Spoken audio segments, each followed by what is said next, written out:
이렇게 질문이라는 것이 생겨야 토론이 이어지거든요. 질문 없이 토론이 이루어질 수는 없습니다. 자, 진실과 정의. 세상이, 사회가 더 투명해져요. 질문할 수 없는 사회 어떨까요? 힘 있는 사람들이 견제받지 않겠죠.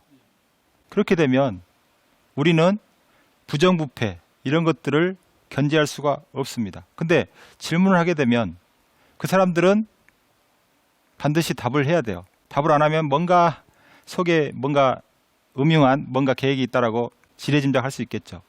따뜻한 사람은 질문에 대해서 다 답을 하고 투명하게 오픈합니다. 자, 영생의 차원인데 마지막 차원입니다. 이거는 뭐냐면 질문은 유대인 문화 속의 질문은 뭐냐면 신을 닮아가는 하나의 여정의 첫 출발이거든요. 그래서 영생의 차원이고요. 초월성이 있습니다. 초월성.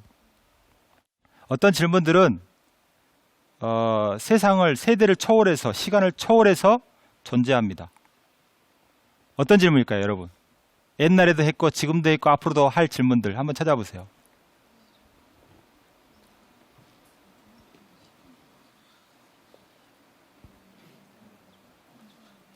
나는 누구인가? 나는 어디서 왔고 어디로 가는가?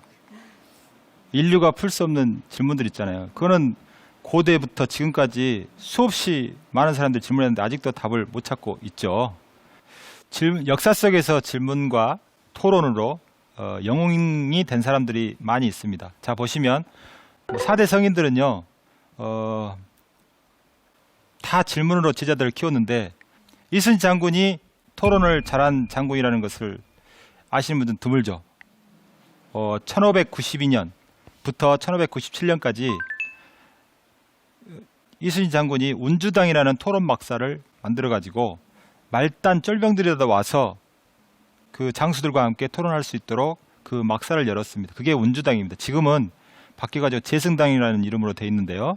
그만큼 이런 토론을 바탕으로 해서 전략을 세우고 전술을 펼쳤기 때문에 세계 해전사의 미스테리인 23전 23승, 뭐 어떤 분은 46전 46승이라 그래요. 어쨌든 전승의 기록.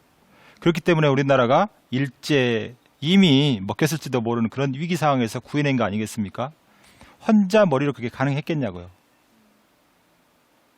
이거는 이제 이순신 전문가들이 하는 이야기인데 잘 드러나지는 않고 있습니다. 그러나 전문가들이 연구해 본 결과 저렇게 토론을 많이 했다는 것, 그리고 저런 막사도 있었다는 것이 밝혀지고 있습니다.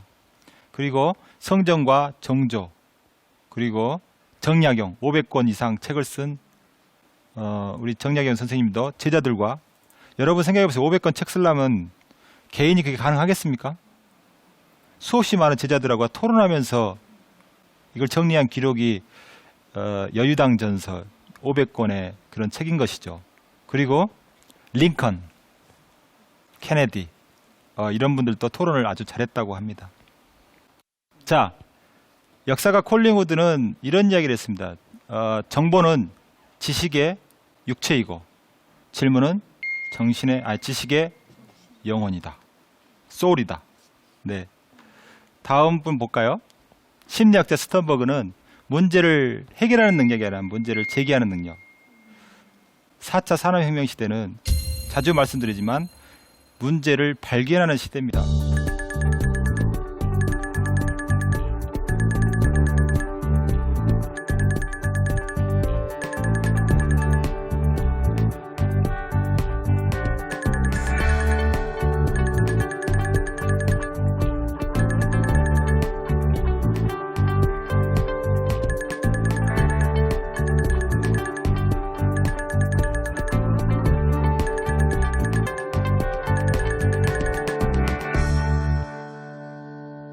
여러분, 우리가 선진국으로 가려면 사고 자체가 완전히 차원이 달라야 돼요. 옛날 중진국의 사고로 계속 선진국을 따라가는, 전철을 받고 그것을 흉내내는 그런 사고방식으로는 절대로 우리가 선진국에 갈 수 없습니다. 왜냐? 선진국은 프론트 라인에 서 있잖아요. 맨 앞에 서 있잖아요. 그럼 맨 앞에는 아무것도 누구도 가본 길이 아니에요. 누군가 도전하고 질문하고 거기서 새롭게 뭔가 어떤 가치를 만들어내야만 우리가 선진국의 대열에 설 수 있는 거지, 계속 따라만 가면 언제 선진국 하겠어요? 저는 개인적으로 우리의 어떤 사고방식이 바뀌지 않으면 안 된다. 특히 이런 사고방식을 바꾸게 해주는 게 교육인데 교육이 여전히 선진국형이 아니에요. 네. 산업사회의 교육을 우리가 지향하고 있기 때문에 우리가 선진국 문턱에서 계속 미끄러지고 있습니다. 자, 그 다음 다윈도 마찬가지로 문제를 해결하는 것보다 어떤 문제를 발견하느냐 계속 이야기를 하고 있어요. 4차 산업혁명 시대가 아니어도 심지어 아니어도 그런 생각을 했단 말이죠. 왜 우리는 지금도 정답이 중요하다고 답이 중요하다고 결과가 중요하다고 이야기하나요? 이제 그런 사고방식을 벗어날 때가 됐다라고 말씀드리고 싶고요. 그러니까 이런 가치들을 생각해서 가치를 알아야만 그때서야 이제 질문의 문화를 우리가 받아들일 수 있고 확산시킬 수 있다는 말씀을 드리고 싶고요. 질문의 교육을 이렇게 교육 안에 울타리로만 가다두면 차잔 속의 태풍이 될 확률이 굉장히 높습니다. 유대인들이요, 학교에서만 저렇게 질문하는 거 아니에요. 제가 말씀드렸잖아요. 심지어 군대는 상명 하복의 그런 시스템 아닙니까? 그런 와중에서도 질문하게 해요. 우리나라는 1948년 이후로 딱 한 번의 전쟁을 겪었지만 유대인들은 6번의 전쟁을 겪었습니다. 다 이겼어요. 걱정하지 마세요. 강군돼요. 네.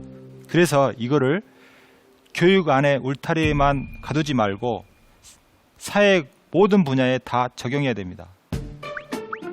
기업에서 특히 사장 마음대로 하다 보니까 여러분 사원들이 미팅하면 사장님이 무슨 말씀하시나 받아적기 바쁘지 누가 이렇게 계급장 띄워놓고 토론하는 회사원들이 몇 명이나 있어요.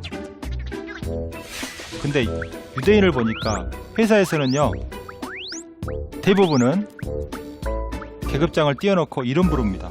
사장도 이름 부르고 말단 사원도 이름 부르고요. 그래가지고 토론을 치열하게 합니다. 논리적으로 치열하게 논쟁을 벌이고 어떻게 해야 수익을 내는지, 어떻게 해야 손님을 많이 끌 수 있는지, 어떻게 해야 우리 상품이 잘 팔리는지를 말단 사원이라고 생각 없겠습니까? 사장만 거기에 전문가예요? 그렇진 않잖아요. 그러니까 이제 나중에 그렇게 어떤 합의점에 이르면 다 5명이 직원이라면 사장 혼자 미팅할 때는, 혼자 이야기할 때는 사장 혼자만 사장이에요. 근데 5명 놓고 토론하고 열띤 질문을 서로 주고받으면 5명이 전부 사장이 됩니다. 그 토론했던 내용들을 다 습지하고 있어요. 그래서 자기가 뭐 해야 될지 다 알아요. 그러니까 5명의 사장이 활동할 때하고 1명의 사장이 활동할 때 어떤 기업이 더 수익성이 좋겠느냐, 너무나 뻔한 거 아니겠어요? 그런 문화들도 만들어 가야 됩니다. 질문을 잘 하려면 반드시 뭐가 필요하다고요? 훈련. 그래서 질문은 아까 말씀드렸지만 타고나는 사람이 없어요. 질문을 천성적으로 잘하는 사람은 세상에 존재하지 않습니다. 단 한 명도 존재하지 않아요. 이건 훈련으로만 가능해요. 그래서 독서교육 많이 하시죠, 아이들? 독서교육이라는데 유대 독서교육과 우리 교육은 약간 달라요. 질문 때문에 다릅니다. 우리는 책을 읽고 나서 여기서 뭘 배웠니? 소감이 뭐니? 이러고 끝나야 대부분. 근데 유대인들은 반드시 그래서 너 그렇게 책을 읽었는데 질문이 뭐야? 꼭 이 질문을 뒤에 붙이거든요. 그래서 그렇게 질문을 뽑아내면 다시 또 다른 학습으로 이어지거든요. 근데 우리는 주제가 뭐냐 이런 질문만 통해서 뭘 수용했냐, 뭘 습득했냐 이런 것에 관심이 많아요. 하지만 유대인들은 끝까지 질문이에요. 그래서 시작도 질문이고 끝도 질문이에요. 네가 책을 읽고 그 내용을 습득하기만 하면, 수용하기만 하면 낙타 등에 책을 쌓아놓은 것과 뭐가 다르냐. 낙타 등에 책을 쌓아놓으면 무슨 낙타한테 유익이 있겠어요. 책을 읽는다는 것은 또 다른 질문을 뽑아내는 것이다 라고 이야기합니다. 자, 이제 질문의 훈련 시간이 됐습니다. 질문을 잘 하려면 반드시 뭐가 필요하다고요? 훈련. 이미 답을 말씀드렸는데 눈치가 없으셔. 네, 여러분 우리 안에 질문의 어떤 뭐랄까요, 잘하는 직업적으로 잘하는 사람들은 이제 그 기자들이죠. 기자들도 훈련 받아요. 저도 기자 출신인데 이렇게 인터뷰하기 전에 그 인터뷰에 대해서 계속 이렇게 리스트를 만들어 가지고 가서 궁금한 것들을 질문합니다. 그런데 그렇게 안 가고 가면 무슨 질문을 할지 잘 몰라요. 물론 이제 나중에 익숙하게 이제 훈련이 되면 바로바로 질문을 주고받을 수 있지만 처음에는 질문을 만드는 연습을 합니다. 이상적인 질문은 따로 없지만 그래도 그 프랑스에서 고3들한테 보는 바칼로레아 철학 시험이 있어요. 그 시험들을 보면 좀 고상한 질문이 뭔가 좀 알 수 있을 텐데 이거 처음부터 안 돼요. 이거는 아주 고급스러운 질문이니까 한번 보시기만 하라고. 자, 보세요. 인간은 행복하게 사는가? 저는 이 6글자가 더 재밌더라고요. 무지는 악인가? 약자의 편에 서야 하는가? 타인을 이해할 수 있는가? 우리는 당연하게 여기는데 질문을 바꾸니까 답하기가 굉장히 곤란해지죠. 이런 질문들을 가지고 철학 시험을 보면 한 4시간에 걸쳐서 페이퍼를 작성해야 됩니다. 그래서 그런 것을 이제 주관식이죠. 논술 에세이인데 그걸 평가 시스템이 있습니다. 그래서 이 시험을 통과하면 대학을 갈 수 있는 자격이 주어진다고 합니다. 마지막 질문 보세요. 자발적으로 자유를 포기할 수 있는가? 이제 그 질문을 연습할 수 있는 팁을 드리겠습니다. 어떻게 하냐면 처음에는 단어 하나, 사과라는 단어 하나 이렇게 놓고 질문을 쭉 뭐 100개도 200개도 저는 뭐 수천 개도 쓸 수 있어요. 질문은 무한합니다. 그래서 한번 제가 질문을 만들어 봤어요. 사과라는 단어를 가지고 질문을 만들어 봤어요. 네. 사과는 어느 계절에 수확하는가? 그 다음에 사과 알레르기도 있나요? 뭐 이런 질문들. 예. 그리고 사과를 평생 먹을 수 없는 사람도 있나요?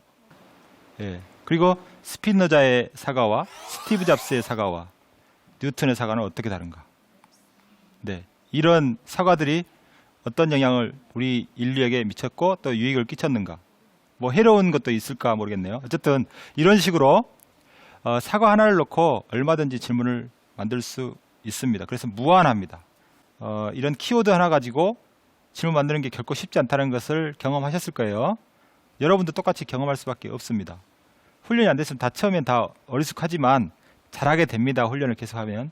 한 단어가 끝나면 그 다음에 한 문장, 나중에는 책 한 권 놓고도 질문 만들 수 있어요. 그러니까 단어를 가지고 질문 만들 때와 책 한 권 질문 만들 때는 또 양상이 다르겠죠. 이렇게 훈련이 되면 그걸 가지고 대화로 이제 풀어내면 엄청나게 오랜 시간 대화를 할 수 있는데 그렇게 되면 여러분들이 다 느낄 겁니다. 야, 내가 많이 배웠다. 많이 배웠다. 토론도 가능하다. 여러분 질문 만들 줄 알면 토론이 이어지는 건 별로 어렵지 않습니다. 자, 오늘 미리 저희들이 자녀라는 단어와 핑크라는 단어를 주고 질문 만들기를 좀 요청하신 분들이 있어요. 여기 3분 맞으시죠? 네. 질문에 대한 중요성을 이야기하려고 하는 강의이기 때문에 뭐 질문 내용보다는 질문을 이렇게 만드신 소감을 좀 듣고 싶어요. 네, 말씀해 주실 수 있나요? 네, 좋습니다. 네.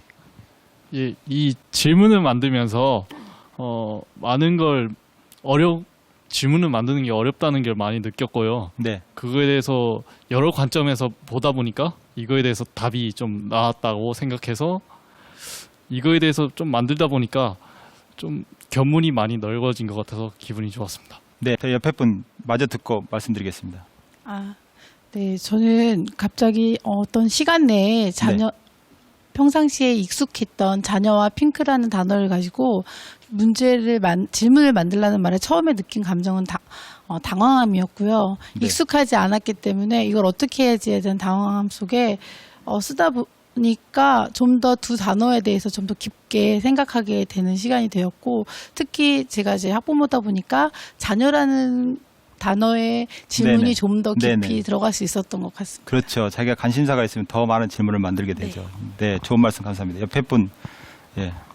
네, 저는 질문하는 그 세대도 아니고, 네네. 네, 또 아이들이 질문을 했을 때 또 그냥 검색하면 또 빨리 답을 찾으려는 그런 고정관념 때문에 찾아봐라 이래가지고 아이들의 아까 말씀하신 씨앗을 아예 애초부터 잘랐던 그런 반성을 하게 됐어요. 네네네. 그리고 그 20개 그 질문에 질문을 이제 만들다 보니까 그 질문하는 것과 질문하지 않는 그 차이가 엄청난 차이라고 생각을 하고 질문을 했을 때 점점 더 많은 것을 반성하게 되고 옛날에 과거에 있었던 저의 교육이나 뭐 이런 거에 대한 그런 좀 반성이 됐고요. 또 네네. 좋습니다. 네. 주로 반성을 하신 거군요. 네, 좋습니다. 질문은 아까 말한 대로 그런 가치들을 질문을 만드는 훈련을 통해서 그 가치들을 누릴 수가 있어요. 그런데 이제 질문 가지고 대화를 하실 때 우리가 문제집 풀듯이 하시면 안 돼요. 1번 문제 내고 질문하고 답 달고 이렇게 하시면 안 돼요. 한 질문이라도 깊게 들어가는 겁니다. 꼬리를 무는 질문들이 또 생겨요. 그런 질문들을 통해서 깊게 들어가는 거예요. 사실은 유대인들이 왜 질문을 강조하는 또 하나의 이유는 진리를 찾아가는 깊이 들어가는 그 깊이 있는 공부를 할 수 있는 도구이기 때문에 그래요. 여러분 우물을 팔 때 뭐가 필요하죠? 삽, 곡괭이 이런 거 필요하죠. 그 곡괭이와 삽 역할을 하는 것이 질문이에요. 여기 보시면